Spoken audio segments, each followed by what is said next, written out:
lovelies, and welcome to this week, video. Today we're going to talk about things that you can do specifically for Samhain, as well as it being the full moon. So if you want videos on just Samhain in general, like tips, ritual ideas, solitary ideas, on the go, parenting, etc., I will put all my past Samhain videos below in the description box. Now, as a reminder to those who may not know, and only know it as Halloween, Samhain is when the veil between this world and the spirit world are at its thinnest. And this year, it falls in the midst of Mercury retrograde with all the other crazy things going on with the planets right now, and on the full moon in Taurus, aka the blue moon. So here are some tips for this special Samhain and full moon. So focus on using the ancestral energy that's associated with Samhain or the spirit world to help release things. So use that thinning of the veil to also do things you would normally do on a full moon. So like to release things, energies, and people that no longer serve you or are needed, or that shouldn't have been there in the first place, or blocks. Or you can heal yourself in depth. So shadow work could be a huge positive to do on this day as well. So ritual spells or manifestation work related to money and love, using this heightened energy are positives as well. But be careful with your wording of any spells, affirmations, manifestations, whatever it is that you do. Be very careful with your wording because of the retrograde communication aspect. All right. So like when you're saying it out to the universe, spirits, goddesses, gods, whatever it is that you on your path utilize. So also it's really good to work with Hecate, Lilith, any dark goddess that you would prefer. Especially one that also has moon association or owl association.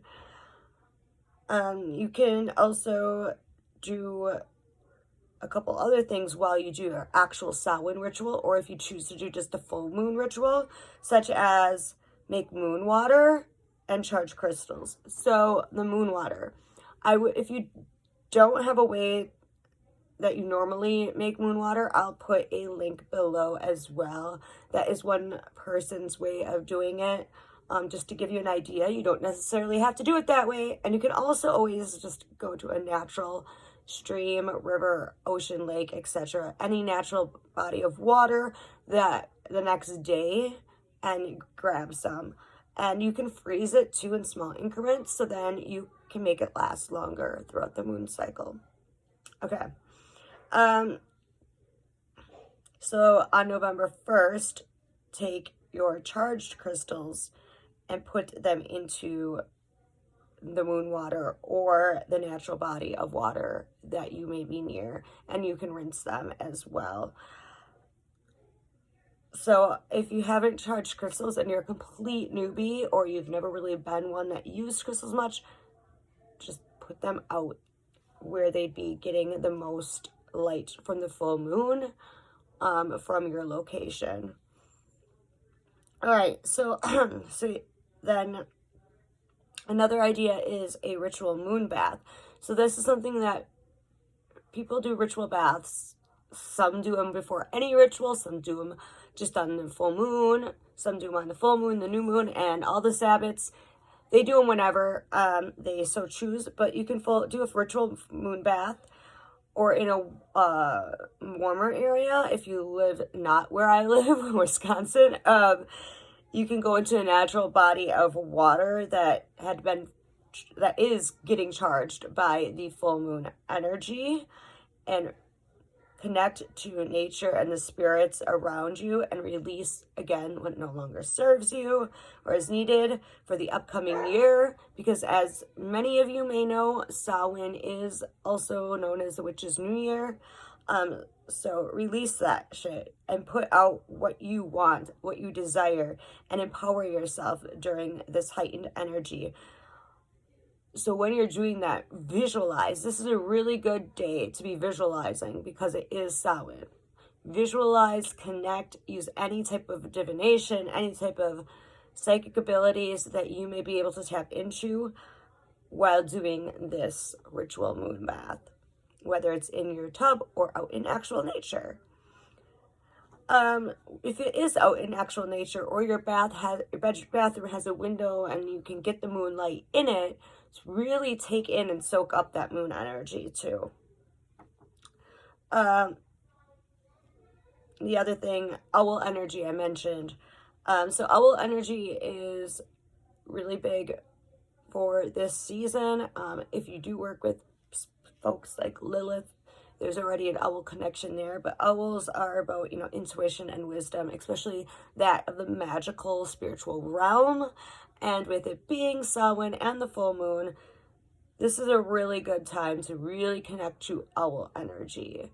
There are owl readings to kind of see what the owl has in store for you.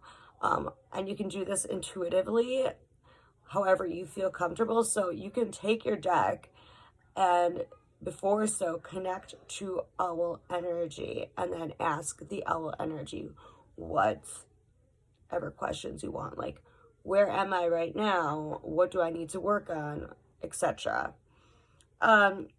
So again, that's really all I have for mixing the full moon and Samhain together. Really what it comes down to is implementing what you would normally do for a full moon ritual, especially one in Taurus, with this Samhain.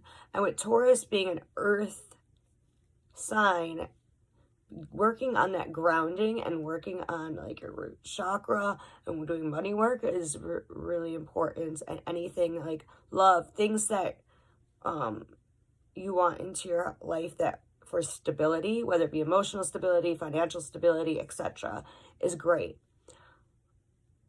But now we have this heightened power. Like, this is the day when magic and energies are at their highest. So use it to your advantage. And remember, like I said in my full moon for beginners, or moon magic for beginners video way back, use the 3 days. So there's 3 days.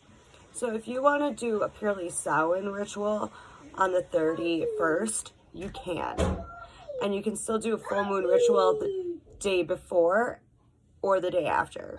You can also do Samhain rituals on November 1st.